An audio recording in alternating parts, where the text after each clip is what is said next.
নমস্কার, আমি doctor T K Haldar. কয়েকদিন আগে এক মা তার বাচ্চাকে নিয়ে এসছে ডাক্তারখানায়। তার কান থেকে রস পড়ে, পুঁজ পড়ে, খুব বাজে গন্ধ, অনেকদিন থেকে ভুগছে।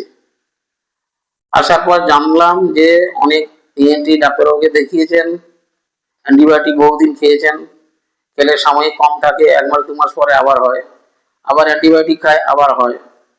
এমতো অবস্থায় উনি নিয়ে এসছেন। ওনার থেকে শুনলাম যে এটা ওর 5 বছর যাবৎ হচ্ছে। হিস্ট্রি নিয়ে জানতে পারলাম যে ওর 5 বছর বয়সে হাম হয়েছিল। হাম হওয়ার পর থেকে এটা কমপ্লিকেশন হিসেবে এটাকে মেডিকেল সায়েন্সে বলা হয় অটোরিয়া। পাতলা ডিসচার্জ হয়, খুব বাজে গন্ধ হয়, এত গন্ধ যে পচা মাংসের মতো গন্ধ। আর অনেকদিন থেকে ভুগছে, 5 বছর যাবৎ ভুগছে। তাহলে এই ধরনের ইতিহাস যদি আমরা পাই, আমাদের চয়েস অফ মেডিসিন হবে সুরিনাম। সুরিনাম 200 আমি তাকে প্রেসক্রাইব করলাম।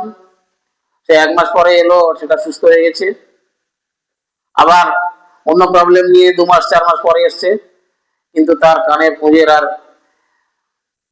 লক্ষণ দেখা দেয়নি, সে কমপ্লিটলি সুস্থ হয়ে গেছে, ভালো আছে।